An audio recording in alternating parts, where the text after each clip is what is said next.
Alright, here we are, ready for chapter 5. Let's look at the next page. We got our vocabulary here. Give you a minute to look over it, teacher to go over it, and here we go. Moving on. Chapter 5, in my book, page 95. I woke up late in the afternoon. For a second I didn't know where I was. You know how it is when you wake up in a strange place and wonder where in the world you are, until memory comes rushing over you like a wave. I half convinced myself that I had dreamed everything that had happened the night before. I'm really home in bed, I thought. It's late, and both Derry and Soda Pop are up. Derry's cooking breakfast, and in a minute he and Soda will come in and drag me out of bed and wrestle me down and tickle me until I think I'll die if they don't stop. It's me and Soda's turn to do the dishes after we eat, and then we'll all go outside and play football. Johnny and Two-Bit and I will get Derry on our side, since Johnny and I are so small and Derry's the best player. It'll go like the usual weekend morning. I tried telling myself that while I lay on the cold rock floor, wrapped up in Dally's jacket and listening to the wind rushing through the trees' dry leaves outside. Finally, I quit pretending and pushed myself up. I was stiff and sore from sleeping on the hard floor, but I'd never slept so soundly. I was still groggy. I pushed off Johnny's jean jacket, which had somehow got thrown across me, and blinked, scratching my head. It was awful quiet, with just the sound of rushing wind in the trees. Suddenly I realized that Johnny wasn't there. "Johnny?" I called loudly. That old wooden church echoed me. "Annie, Annie." I looked around wildly, almost panic-stricken, but then caught sight of some crooked lettering written in the dust of the floor. "Went to get supplies. Be back soon. J.C." I sighed and went to the pump to get a drink. The water from it was like liquid ice and it tasted funny, but it was water. I splashed some on my face and that woke me up pretty quick. I wiped my face off on Johnny's jacket and sat down on the back steps. The hill the church was on dropped off suddenly about 20 feet from the back door, and you could see for miles and miles. It was like sitting on top of the world. When you haven't got anything to do, you remember things in spite of yourself. I could remember every detail of the whole night, but it had the unreal quality of a dream. It seemed much longer than 24 hours since Johnny and I had met Dally at the corner of Pickett and Sutton. Maybe it was. Maybe Johnny had been gone a whole week and I had just slept. Maybe he'd already been worked over by the fuzz and was waiting to get the electric chair since he couldn't tell where I was. Maybe Dally had been killed in a car wreck or something and no one would ever know where I was and I'd just die up here, alone, and turn into a skeleton. My overreactive imagination was running away with me again. Sweat ran down my face and back and I was trembling. My head swam and I leaned back and closed my eyes. I guess it was partly delayed shock. Finally my stomach calmed down and I relaxed a little, hoping that Johnny would remember cigarettes. I was scared, sitting there by myself. I heard someone coming up through the dead leaves toward the back of the church, and I ducked inside the door. And then I heard a whistle, long and low, ending in a sudden high note. I knew that whistle well enough. It was used by us and the Shepherd gang for "Who's there?" I returned it carefully, then darted out the door so fast that I fell off the steps and sprawled flat under Johnny's nose. I propped myself on my elbows and grinned up at him. "Hey, Johnny, fancy meeting you here." He looked down at me over a big package. "I swear, Pony Boy, you're getting to act more like Two-Bit every day." I tried unsuccessfully to cock an eyebrow. "Who's acting?" I rolled over and sprang up, happy that someone was there. "What'd you get?" "Come on inside." Dally told us to stay inside. We went in. Johnny dusted off a table with his jacket and started taking things out of the sack and lining them up neatly. "A week's supply of bologna, 2 loaves of bread, a box of matches," Johnny went on. "Oh, I got my slides out of order, so here's a bologna sandwich that they're going to be eating quite a bit for the next several days." I got tired of watching him do it all, so I started digging into the sack myself. "Hey!" I sat down on a dusty chair and stared. "A paperback copy of Gone with the Wind. How'd you know I always wanted one?" Here's Gone with the Wind. This was a very popular book and then movie back around this time. Very long book. Might like it, might not. Not one of my favorites. Johnny reddened. "I remember you saying something about it once, and me and you went to see that movie, remember? I thought you could maybe read it out loud and help kill time or something." "Thanks." I put the book down reluctantly. I wanted to start it right then. Peroxide? A deck of cards? Suddenly I realized something. "Johnny, you ain't thinking of..." Johnny sat down and pulled out his knife. "We're going to cut our hair, and you're going to bleach yours." He looked at the ground carefully. "They'll have our descriptions in the paper. We can't fit 'em." "Oh, no." My hand flew to my hair. No, Johnny, not my hair. It was my pride. It was long and silky, just like Soda's, only a little redder. Our hair was tough. We didn't have to use much grease on it. Our hair labeled us greasers, too. It was our trademark, the one thing we were proud of. Maybe we couldn't have Corvairs or Madras shirts, but we could have hair. We'd have to anyway if we got caught. You know the first thing the judge does is make you get a haircut. I don't see why, I said sourly. Dally could just as easily mug somebody with short hair. I don't know either. It's just a way of trying to break us. They can't really do anything to guys like Curly Shepherd or Tim. They've had about everything done to them. They can't take anything away from them because they don't have anything in the first place, so they cut their hair. I looked at Johnny imploringly. Johnny sighed. I'm gonna cut mine too and wash the grease out, but I can't bleach it. I'm too dark-skinned to look okay blonde. Oh, come on, pony boy, he pleaded. It'll grow back. Okay, I said wide-eyed. Get it over with. Johnny flipped out the razor edge of his switch, took hold of my hair, and started sawing on it. I shuddered. Not too short, I begged. Johnny, please. Finally, it was over with. My hair looked funny, scattered over the floor in tufts. It's lighter than I thought it was, I said, examining it. Can I see what I look like now? No, Johnny said slowly, staring at me. We gotta bleach it first. After I'd sat in the sun for 15 minutes to dry the bleach, Johnny let me look in the old cracked mirror we'd found in the closet. I did a double take. My hair was even lighter than Soda Pop's. I'd never combed it to the side like that. It just didn't look like me. It made me look younger. And scared her, too. Boy, howdy, I thought. This really makes me look tough. I look like a blasted pansy. I was miserable. Johnny handed me the knife. He looked scared, too. Cut the front and thin out the rest. I'll comb it back after I wash it. Johnny, I said tiredly, you can't wash your hair in that freezing water in this weather. You'll get a cold. He only shrugged. Go ahead and cut it. I did the best I could. He went ahead and washed it anyway, using the bar of soap he bought. I was glad I had to run away with him instead of with Two-Bit or Steve or Dally. That would be the one thing they'd never think of. Soap. I gave him Dally's jacket to wrap up in, and he sat shivering in the sunlight on the back steps, leaning against the door, combing his hair back. It was the first time I could see that he had eyebrows. He didn't look like Johnny. His forehead was wider where his bangs had been. It would have been funny if we hadn't been so scared. He was still shivering with cold. I guess, he said weakly, I guess we're disguised. I leaned back next to him sullenly. I guess so. Oh, shoot, Johnny said with fake cheerfulness. It's just hair. Shoot nothing, I snapped. It took me a long time to get that hair just the way I wanted it. And besides, this just ain't us. It's like being in a Halloween costume we can't get out of. Well, we gotta get used to it, Johnny said with finality. We're in big trouble, and it's our looks or us. I started eating a candy bar. I'm still tired, I said. To my surprise, the ground blurred, and I felt tears running down my cheeks. I brushed them off hurriedly. Johnny looked as miserable as I felt. I'm sorry I cut your hair off, pony boy. Oh, it ain't that, I said between bites of chocolate. I mean, not all of it. I'm just a little spooky. I really don't know what's the matter. I'm just mixed up. I know, Johnny said through chattering teeth as we went inside. Things have been happening so fast. I put my arm across his shoulders to warm him up. Two-Bit should have been the one in that little one-horse store. Man, we're in the middle of nowhere. Two-Bit should have been in that little one-horse store. Man, we're in the middle of nowhere. The nearest house is 2 miles away. Things were laying out wide open, just waiting for somebody slick like Two-Bit to come and pick him up. He could have walked out with half the store. He leaned back beside me, and I could feel him trembling. Good old Two-Bit, he said in a quavering voice. He must have been as homesick as I was. Remember how he was wisecracking last night? I said. Last night. Just last night we were walking Cherry and Marcia over to Two-Bit's.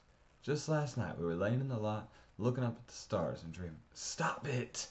Johnny gasped from between clenched teeth. Shut up about last night. I killed a kid last night. He couldn't have been over 17 or 18, and I killed him. How'd you like to live with that? He was crying. I held him like Soda had held him the day we found him lying in the lot. I didn't mean to, he finally blurted out. But they were drowning you, and I was so scared. He was quiet for a minute. There sure is a lot of blood in people. He got up suddenly and began pacing back and forth, slapping his pockets. What are we gonna do? I was crying by then. It was getting dark, and I was cold and lonesome. I closed my eyes and leaned my head back, but the tears came anyway. This is my fault, Johnny said in a miserable voice. He'd stopped crying when I started. Bringing a little 13-year-old kid along. You ought to go home. You can't get into any trouble. You didn't kill him. No! I screamed at him. I'm 14. I've been 14 for a month, and I'm in it as much as you are. I'll stop crying in a minute. I can't help it. He slumped down beside me. I didn't mean it like that, Pony boy. Don't cry, Pony. You'll be okay. Don't cry. I leaned against him and bawled until I went to sleep. I woke up later that night. Johnny was resting against the wall, and I was asleep on his shoulder. Johnny, I yawned. You awake? I was warm and sleepy. Yeah, he said quietly. We ain't gonna cry no more, are we? No, we're all cried out now. We're getting used to the idea. We're gonna be okay now. That's what I thought, I said drowsily. Then for the first time since Dally and I had sat down behind those girls at the nightly double, I relaxed. We could take whatever was coming now. The next 4 or 5 days were the longest days I've ever spent in my life. We killed time by reading Gone with the Wind and playing poker. Johnny sure did like that book, although he didn't know anything about the Civil War and even less about plantations. And I had to explain a lot of it to him. It amazed me how Johnny could get more meaning out of some of the stuff in there than I could. I was supposed to be the deep one. Johnny failed a year in school and never made good grades. He couldn't grasp anything that was shoved at him too fast, and I guess his teachers thought he was just plain dumb. But he wasn't.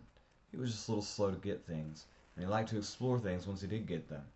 He was especially stuck on the Southern gentlemen, impressed with their manners and charm. I bet they were cool old guys, he said, his eyes glowing after I'd read the part about them riding into sure death because they were gallant. They remind me of Dally. Dally? I said, startled. Shoot, he ain't got any more manners than I do. You saw how he treated those girls the other night. Summer's more like them Southern boys. Yeah, in the manners bit, and the charm too, I guess, Johnny said slowly. But one night I saw Dally getting picked up by the fuzz. They kept real cool and calm the whole time. They was getting him for breaking out the windows in the school building, and it was Two-Bit who did that. And Dally knew it. But he just took the sentence without batting an eye or even denying it. That's gallant. That was the first time I realized the extent of Johnny's hero worship for Dally Winston. Of all of us, Dally was the one I liked least. He didn't have Soda's understanding or dash, or Two-Bit's humor, or even Derry's Superman qualities. But I realized that these three appealed to me because they were like the heroes in the novels I'd read. Dally was real. I liked my books, and clouds, and sunsets. Dally was so real he scared me. Johnny and I never went to the front of the church. You could see the front from the road, and sometimes farm kids rode their horses by on their way to the store. So we stayed in the very back, usually sitting on the steps and looking across the valley. We could see for miles, see the ribbon of highway and the small dots that were houses and cars. We couldn't watch the sunset since the back faced east, but I loved to look at the colors of the fields and the soft shadings of the horizon. One morning I woke up earlier than usual. Johnny and I slept huddled together for warmth. Dad had been right when he said it would get cold where we were going. Being careful not to wake Johnny up, I went to sit on the steps and smoke a cigarette. The dawn was coming then. All the lower valley was covered with mist, and sometimes little pieces of it broke off and floated away in small clouds. The sky was lighter in the east, and the horizon was a thin golden line. The clouds changed from gray to pink, and the mist was touched with gold. There was a silent moment when everything held its breath, and then the sun rose. It was beautiful. Johnny's voice beside me made me jump. That sure was pretty. Yeah, I sighed, wishing I had some paint to do a picture with while the sight was still fresh in my mind. The mist was what was pretty, Johnny said, all gold and silver. I said, trying to blow a smoke ring. Too bad it couldn't stay like that all the time. Nothing gold can stay. I was remembering a poem I'd read once. What? Nature's first green is gold, her hardest hue to hold. Her early leaf's a flower, but only so an hour. Then leaf subsides to leaf, so Eden sank to grief. So dawn goes down to day, nothing gold can stay. Johnny was staring at me. Where'd you learn that? That was what I meant. Robert Frost wrote it. He meant more to it than I'm getting, though. I was trying to find the meaning the poet had in mind, but it eluded me. I always remembered it because I never quite got what he meant by it. You know, Johnny said slowly, I never noticed colors and clouds and stuff until you kept reminding me about them. Seems like they were never there before. He thought for a minute. Your family sure is funny. And what happens to be so funny about it? I asked stiffly. Johnny looked at me quickly. I didn't mean nothing. I meant, well, Soda kind of looks like your mother did, but he acts just exactly like your father. And Darius is a spitting image of your father, but he ain't wild and laughing all the time like he was. He acts like your mother, and you don't act like either one. I know, I said. Well, I said, thinking this over, you ain't like any of the gang. I mean, I couldn't tell Two-Bit or Steve or even Derry about the sunrise and clouds and stuff. I couldn't even remember that poem around them. I mean, they just don't dig. Just you and Soda Pop, and maybe Cherry Valance. Johnny shrugged. Yeah, he said with a sigh. I guess we're different. Shoot, I said, blowing a perfect smoke ring. Maybe they are. By the 5th day, I was so tired of bologna I nearly got sick every time I looked at it. We'd eaten all our candy bars in the first 2 days. I was dying for a Pepsi. I'm what you might call a Pepsi addict. I drink them like a fiend, and going for 5 days without one was about to kill me. Johnny promised to get some if we ran out of supplies and had to get some more, but that didn't help me right then. I was smoking a lot more there than I usually did. I guess because it was something to do, although Johnny warned me that I would get sick smoking so much. We were careful with our cigarettes.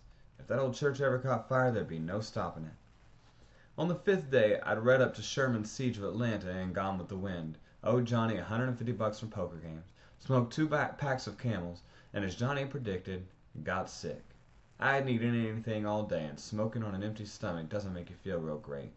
I curled up in a corner to sleep off the smoke. I was just about to asleep when I heard, as if from a great distance, a low, long whistle that went off in a sudden high note. I was too sleepy to pay any attention, although Johnny didn't have any reason to be whistling like that. He was sitting on the back steps trying to read Gone with the Wind. I'd almost decided that I'd dreamed the outside world and there was nothing real but bologna sandwiches and the Civil War and the old church and the mist in the valley. It seemed to me that I'd always lived in the church, or maybe lived during the Civil War and had somehow got transplanted. That shows you what a wild imagination I have. A tone nudged me in the ribs. Glory, said a rough but familiar voice. He looks different with his hair like that. I rolled over and sat up, rubbing the sleep out of my eyes and yawning. Suddenly I blinked. Hey, Dally. Hey, pony boy. He grinned down at me, or should I say, sleeping beauty. I never thought I'd live to see the day when I would be so glad to see Dally Winston, but right then, he meant one thing, contact with the outside world, and it suddenly became real and vital. How's Soda Pop? Are the fuzz after us? Is Derry all right? Do the boys know where we are? What? Hold on, kid, Dally broke in. I can't answer everything at once. You two want to go get something to eat first? I skipped breakfast and I'm about starved. You're starved? Johnny was so indignant he nearly squeaked. I remembered the bologna. Is it safe to go out? I asked eagerly. Yep. And Dally searched his shirt pocket for a cigarette and finding none said, Got a cancer stick, Johnny Cake? Johnny tossed him a whole package. Buzz won't be looking for you around up here, Dally said, lighting up. They think you've lit out for Texas. I've got Buck's T-Bird parked down the road a little way. Man, boys, ain't you been eating anything? Here's a Thunderbird, in case you're curious. Johnny looked startled. Yeah? Whatever gave you the idea we ain't? Dally shook his head. You're both pale and you've lost weight. After this, get out in the sun more. You look like you've been through the mill. I started to say, look who's talking, but decided it would be safer not to. Dally needed a shave. A stubble of colorless beard covered his jaw, and he looked like he was the one who'd been sleeping in his clothes for a week instead of us. I knew he hadn't seen a barber in months, but it was safer not to get mouthy with Dally Winston. Hey, pony boy. He fumbled with a piece of paper in his back pocket. I got a letter for you. A letter? Who from? The president, of course, stupid. It's from Soda. Soda Pop? I said, bewildered. But how did he... He came over to Buck's a couple of days ago for something and found that sweatshirt. I told him I didn't know where you were, but he didn't believe me. He gave me this letter and half his paycheck to give you. Kid, you ought to see Derry. He's taking this mighty hard. I wasn't listening. I leaned back against the side of the church and read. Pony boy, well, I guess you got into some trouble, huh? Derry and me nearly went nuts when you ran out like that. Derry's awful sorry he hit you. You know he didn't mean it. And then you and Johnny turned up missing. What with that dead kid in the park and Dally getting hauled into the station, I was scared of something awful. The police came by to question us, so we told them as much as we could. I can't believe little old Johnny could kill somebody. I know Dally knows where you are, but you know him. He keeps his trap shut and won't tell me nothing. Derry hasn't got the slightest notion where you're at, and it's nearly killing him. I wish you'd come back and turn yourselves in, but I guess you can't, since Johnny might get hurt. You sure are famous. You got a paragraph in the newspaper, even. Take care and say hi to Johnny for us. Soda Pop Curtis. He could improve his spelling, I thought after reading it 3 or 4 times. How come you got hauled in? I asked Dally. Shoot, kid, he grinned wolfishly. Them boys at the station know me my down. I get hauled in for everything that happens in our turf. While I was there, I kind of let it slip that y'all were headed for Texas, so that's where they're looking. He took a drag on his cigarette and cussed it good-naturedly for not being a cool. Johnny listened in admiration. You sure can cuss good, Dally. Sure can, Dally agreed wholeheartedly, proud of his vocabulary. But don't you kids get to picking up my bad habits. He gave me a hard rub on the head. Kid, I swear it don't look like you with your hair all cut off. You used to look tough. You and Soda had the coolest looking hair in town. I know, I said sourly. I look lousy, but don't rub it in. Y'all want something to eat or not? Johnny and I leaped up. You better believe it. Man, Johnny said wistfully, it sure will be good to get into a car again. Well, Dally drawled, I'll give you a ride for your money. Dally always did like to drive fast, as if he didn't care whether he got where he was going or not, and we came down the red dirt road off J Mountain doing 85. I like fast driving, and Johnny was crazy about drag races, but we both got a little green around the gills when Dally took a corner on 2 wheels with the brakes screaming. Maybe it's because we hadn't been in a car for so long. We stopped at a Dairy Queen, and the first thing I got was a Pepsi.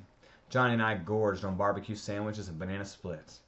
Glory, Dallas said, amazed, watching us gulp the stuff down. You don't need to make like every mouthful's your last. I got plenty of money. Take it easy. I don't want you getting sick on me. And I thought I was hungry. Johnny merely ate faster. I didn't slow down until I got a headache. I didn't tell y'all something, Dally said, finishing his 3rd hamburger. The socialists and us are having all-out warfare all over the city. That kid you killed had plenty of friends, and all over town it's a social against Greece. We can't walk alone at all. I started carrying a heater. Dally, I said, frightened, you kill people with heaters. You kill them with switchblades too, don't you, kid? Dally said in a hard voice. Johnny gulped. Don't worry, Dally went on. It ain't loaded. I ain't aiming to get picked up for murder, but it sure does help a bluff. Tim Shepard's gang and our outfit are having it out with the socialists tomorrow night at the vacant lot. We got hold of the president of one of their social clubs and had a war council. Yeah, Dally sighed, and I knew he was remembering New York. Just like the good old days. If they win, things go on as usual. If we do, they stay out of our territory, but good. Two-Bit got jumped a few days ago. Derry and me came along in time, but he wasn't having too much trouble. Two-Bit's a good fighter. Hey, I didn't tell you we got us a spy. A spy? Johnny looked up from his banana split. Who? That good-looking broad I tried to pick up that night you killed the Soch. The redhead, Cherry, what's her name? Alright, let's look at the activity for this chapter. We are looking at theme identification. So if your teacher has taught theme already, you kind of know a little bit about it. If they haven't, I'm going to let them take the time to explain what a theme is. But over to the right, I have several examples of what theme could be. And so you're going to identify the theme that is emerging in the story so far up until chapter 5. And a theme is going to be a little bit different than main idea. Main idea typically is a sentence or a phrase, several words, such as honesty is always the best policy, or the truth will always come out in the end, or something like that. But we're looking for theme, so that's going to be courage, or oppression, or innocence, whatever. And your word is not going to be right or wrong. It's not going to be the same as somebody else. I mean, there can be wrong. I'll let your teacher take care of that, but it's not going to be the same as everybody else's. But you just need to make sure you can back it up with things in the story. So grab a sheet of paper. You're going to write down the theme that you have discovered so far emerging in the story, and then you are going to give some direct sentences from the book that support that theme that you have identified. See you in the next chapter.